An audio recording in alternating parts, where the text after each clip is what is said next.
Assalamualaikum warahmatullahi wabarakatuh. Salam sejahtera untuk kita semua. Selamat datang di program pengembangan dosen dan uji kompetensi tindak pedagogik PDD UKT-PT sebagai bagian dari sertifikasi dosen yang dirancang untuk memajukan kualitas pendidikan di Indonesia. Bersama saya, Muhammad Iqbal Mansur, SSI MIKOM, dosen program studi hubungan masyarakat Universitas Muhammadiyah Cirebon. Sebagai dosen, saya memiliki tanggung jawab untuk menjalankan Tridharma Perguruan Tinggi, salah satunya di bidang pengajaran.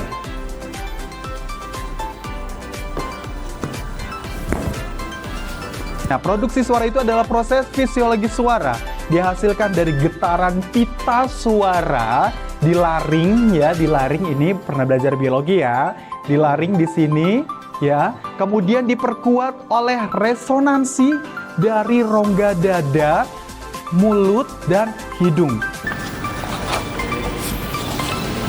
Melalui bidang ilmu yang saya tekuni, yaitu hubungan masyarakat, salah satu mata kuliah yang saya ampu, yaitu mata kuliah Public Speaking, yang mempelajari tentang teknik penyampaian pesan secara efektif, profesional, dan persuasif di hadapan publik, demi membangun dan menjaga citra positif lembaga atau organisasi. Smiling voice itu seperti apa? Seperti kita menyapa orang, seperti tadi nih, Ade, apa kabar? Nggak mungkin dong, Ade, apa kabar? Kan nggak enak dong ya. Padahal sama nadanya, Ade, apa kabar? Tapi kalau nggak pakai smiling voice, Ade, apa kabar? Kalau kita pakai smiling voice, Ade, apa kabar? Misalnya seperti itu. Public speaking menjadi mata kuliah yang wajib ditempuh oleh mahasiswa dan mahasiswi program studi hubungan masyarakat semester 2 dengan bobot 3 SKS. Pada implementasi pengajarannya, saya mengacu pada pendekatan yang disebut dengan DIA, yaitu Delivery, Interaction, dan Assessment. Pendekatan ini menekankan pada bagaimana menyampaikan materi kepada mahasiswa dan mahasiswi, yaitu melalui metode pengajaran yang inovatif dan interaktif. Untuk membuat pembelajaran lebih menarik dan efektif, perkuliahan dibagi menjadi 14 pertemuan tatap muka pembelajaran, namun tidak termasuk dalam ujian tengah semester dan ujian akhir semester.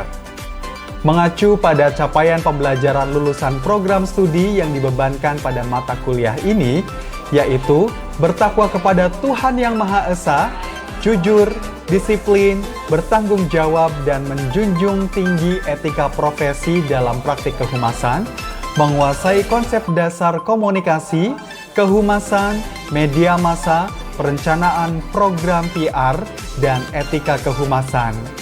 Berkomunikasi secara efektif, lisan dan tulisan, bekerja dalam tim, dan memanfaatkan teknologi komunikasi dalam praktik kehumasan.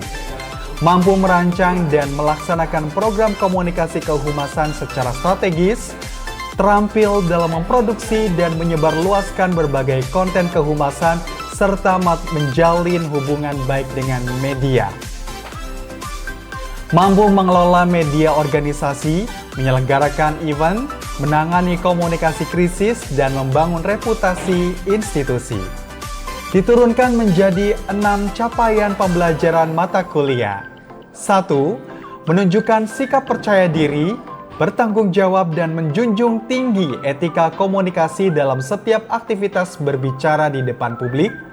2. Menguasai prinsip, teknik, dan strategi komunikasi lisan yang efektif dalam konteks kehumasan termasuk pidato, presentasi, dan komunikasi persuasif.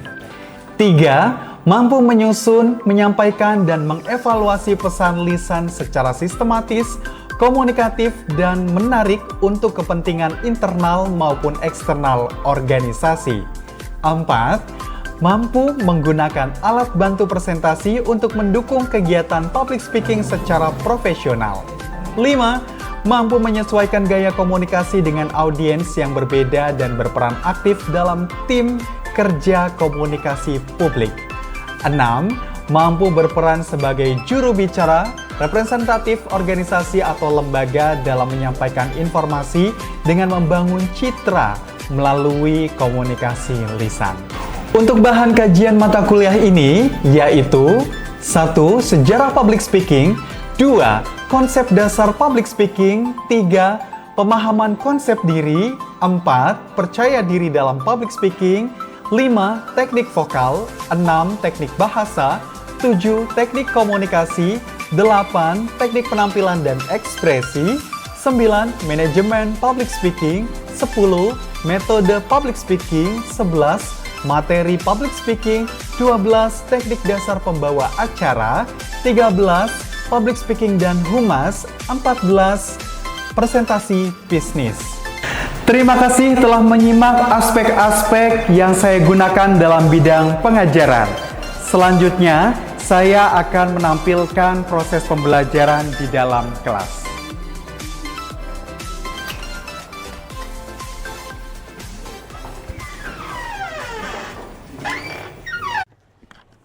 Assalamualaikum. Waalaikumsalam, Pak.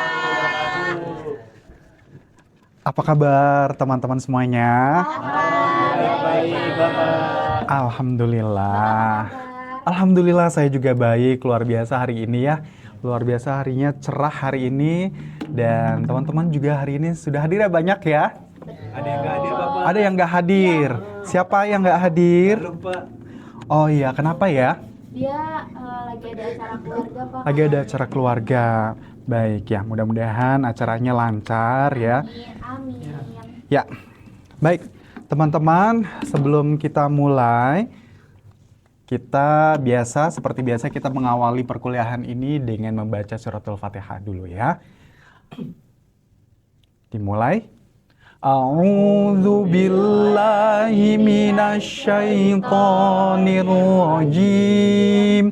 Bismillahirrahmanirrahim. Alhamdulillahi rabbil alamin. Ar-Rahmanir-Rahim. Maliki yaumiddin. Iyyaka na'budu wa iyyaka nasta'in. Ihdinas siratal mustaqim. Siratal ladzina an'amta 'alaihim ghairil maghdubi 'alaihim waladdallin. Rabbighfirli wa liwalidayya walil mu'minina amin. Shadaqallahul azim. Alhamdulillah. Baik teman-teman, seperti yang sudah kita rencanakan sebelumnya, saya sedikit mengingatkan ya, karena kita sudah dari materi sebelumnya ya, saya mau menjelaskan tentang ini, barangkali masih ada yang lupa kalau di perkuliahan ini persentase nilai itu adalah 10% untuk kehadiran, UTS untuk 20%, lalu UAS 20%, sikap kita akan nilai 5%, maksimalnya tugas harian teman-teman 15%, tugas kelompok itu 30%. Ya, silakan, sudah saya aktifkan kelasnya, teman-teman semuanya bisa sembari nanti absen ya. Baik, Bapak. Baik, Bapak.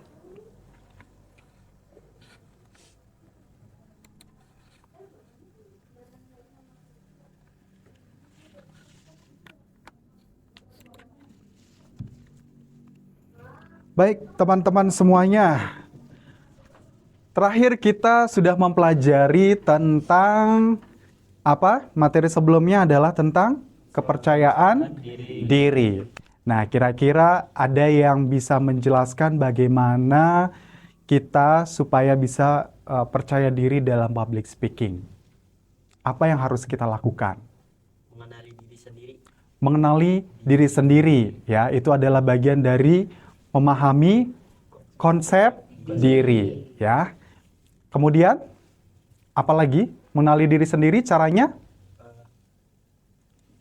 Dengan mengetahui Kelebihan dan kekurangan. Kelebihan dan kekurangan kita. Jadi semuanya sudah paham ya bagaimana caranya mengenali atau mengetahui kekurangan dan kelebihan kita. Ya, karena dari situ nanti teman-teman bisa memangkas rasa tidak percaya dirinya. Seperti itu ya.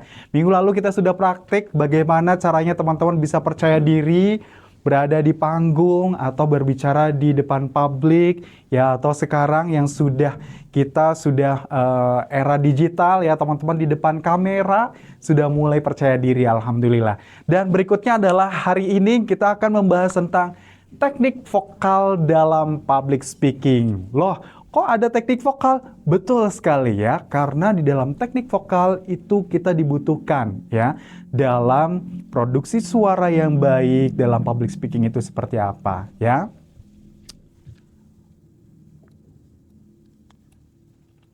Nah, berikutnya, teknik vokal itu adalah fondasi krusial bagi setiap pembicara publik, di mana lebih dari sekedar mengeluarkan suara.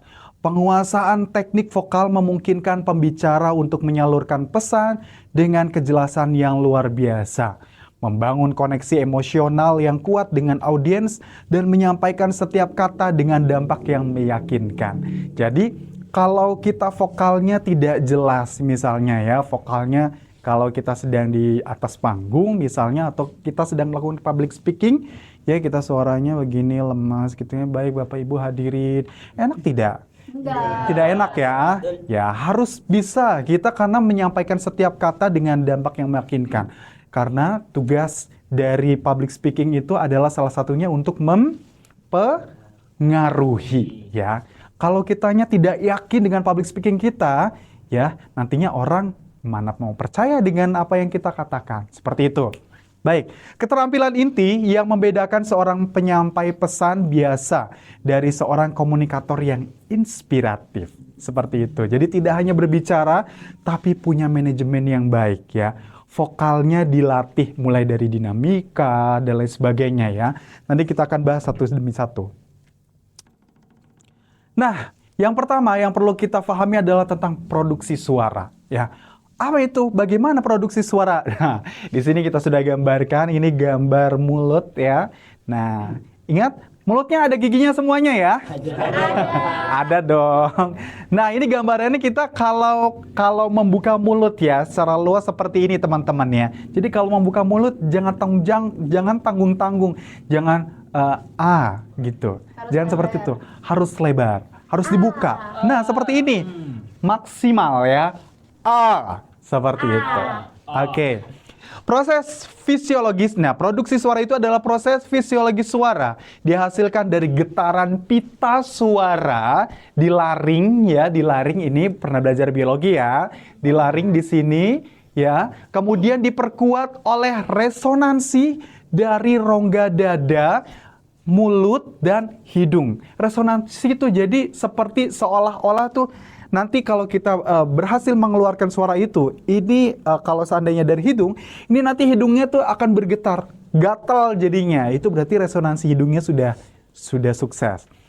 Apalagi kalau seandainya di sini nih, di jidat ya, resonansi di sini ya. Ini biasanya agak sedikit twing gitu ya.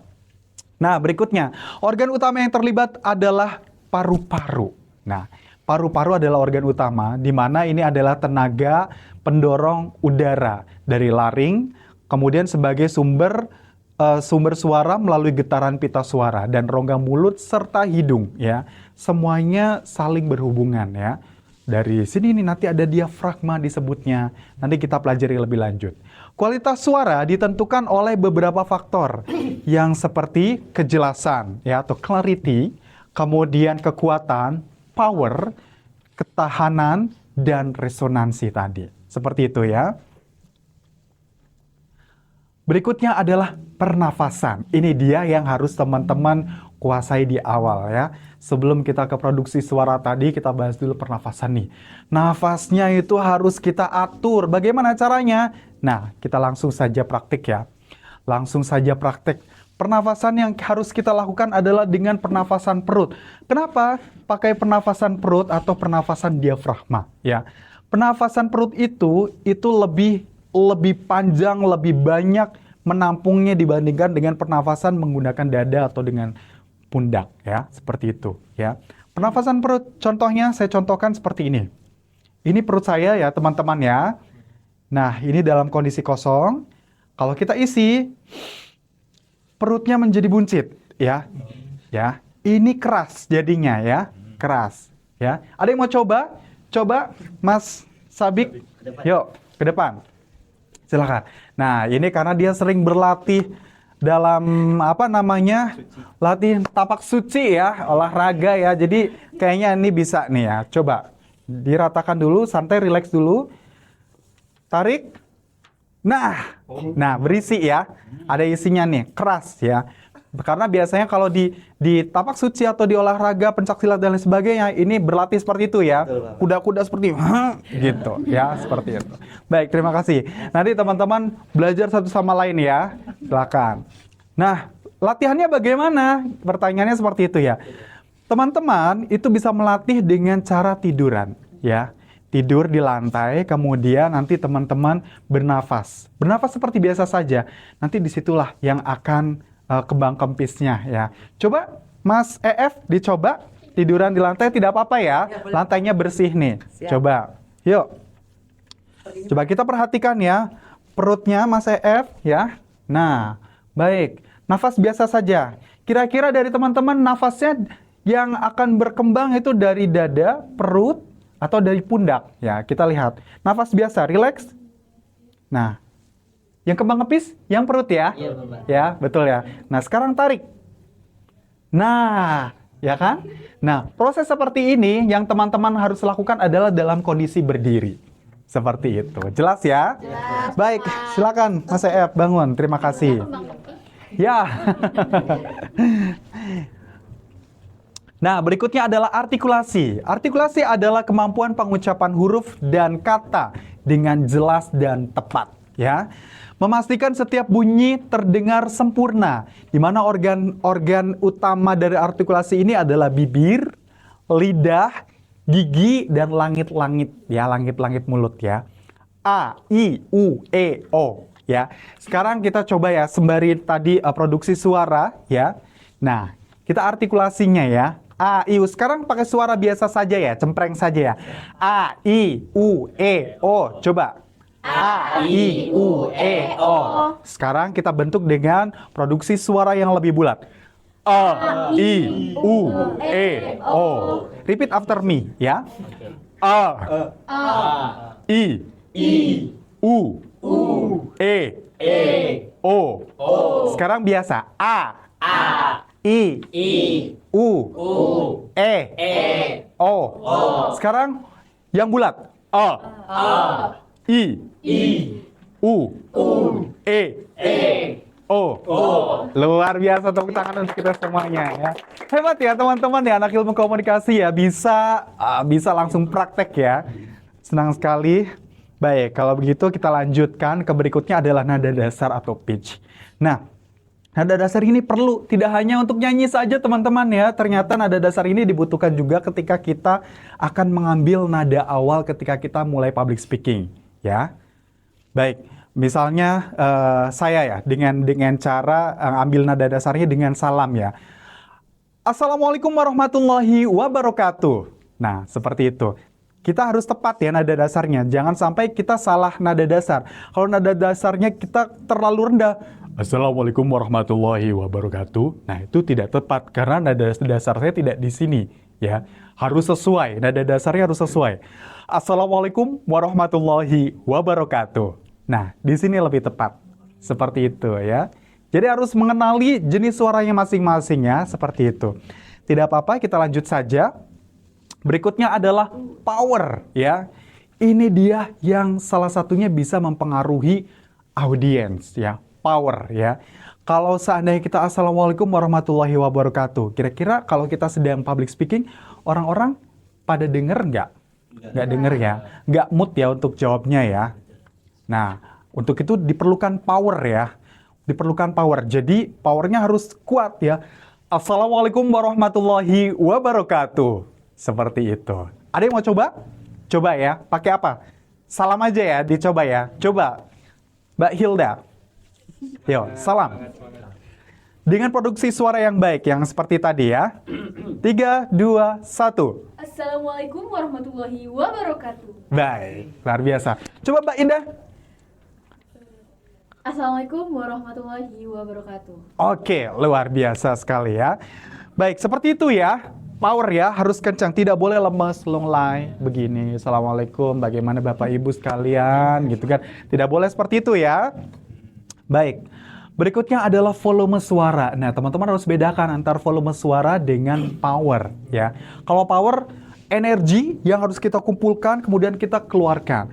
Tapi kalau volume, kayak kita kalau mau lagi bisik-bisik ke temennya, itu volumenya diatur. Tapi artikulasinya tetap seperti ini, ya. Nadanya tetap seperti ini, tinggal volumenya saja yang dikecilin, ya. Dikecilin atau mungkin dibesarin, ya. Dibesarin, ya, volumenya. Ya, seperti ini. Baik, Assalamualaikum warahmatullahi wabarakatuh. Dikencengin lagi volumenya. Assalamualaikum warahmatullahi wabarakatuh. Nadanya sama. Assalamualaikum warahmatullahi wabarakatuh. Naikin lagi. Assalamualaikum warahmatullahi wabarakatuh. Naikin lagi. Assalamualaikum warahmatullahi wabarakatuh. Nadanya sama? Sama ya. Nah, itu bukan power. Tapi kalau pakai power, beda lagi. Tambahin power. Assalamualaikum warahmatullahi wabarakatuh. Nadanya di sini ya. Coba kita lanjutkan. Assalamualaikum warahmatullahi wabarakatuh. Nah, ini sudah sama power. Begitu, ya. Paham ya? Berikutnya adalah intonasi.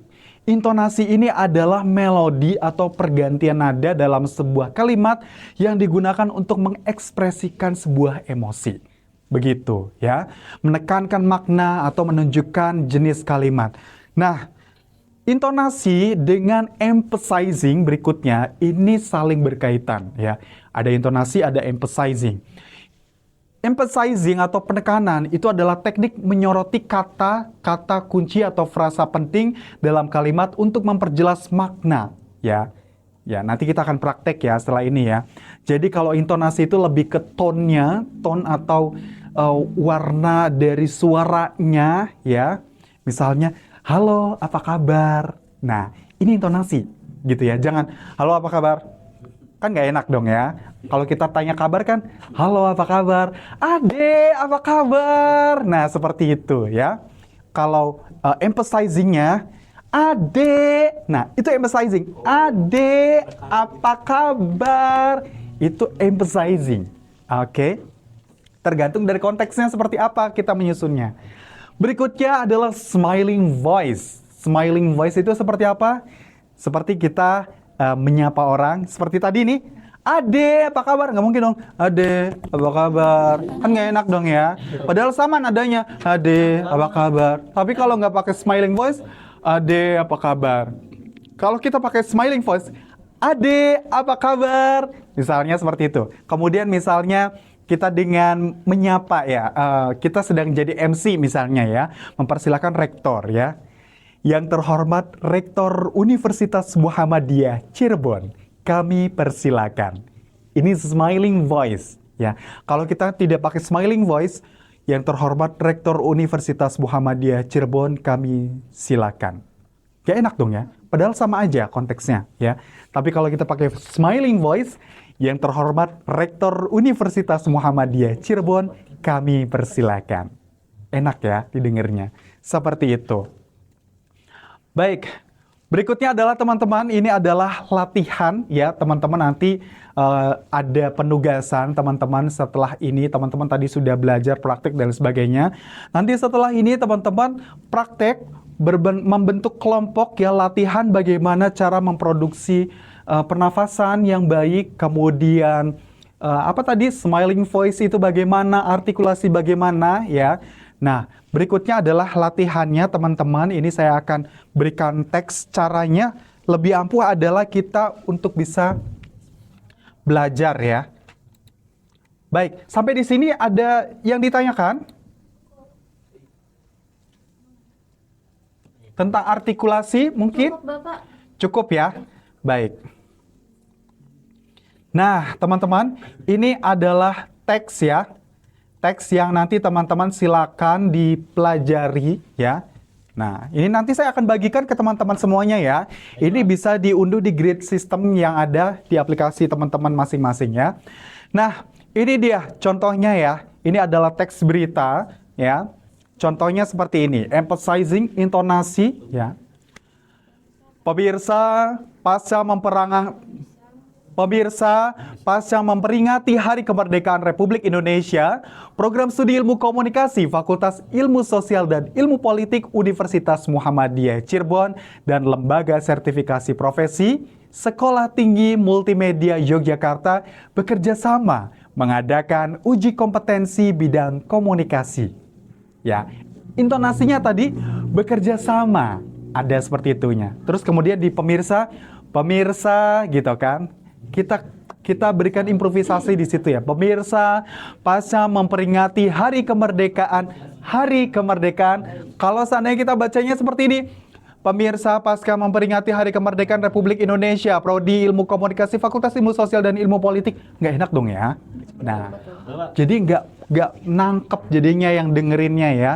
Pemirsa, pasca memperingati Hari Kemerdekaan Republik Indonesia, Prodi Ilmu Komunikasi Fakultas Ilmu Sosial dan Ilmu Politik Universitas Muhammadiyah Cirebon dan Lembaga Sertifikasi Profesi Sekolah Tinggi Multimedia Yogyakarta bekerja sama mengadakan uji kompetensi bidang komunikasi. Ada yang mau coba sekali saja? Boleh? Silakan. Aku. Boleh? Silakan.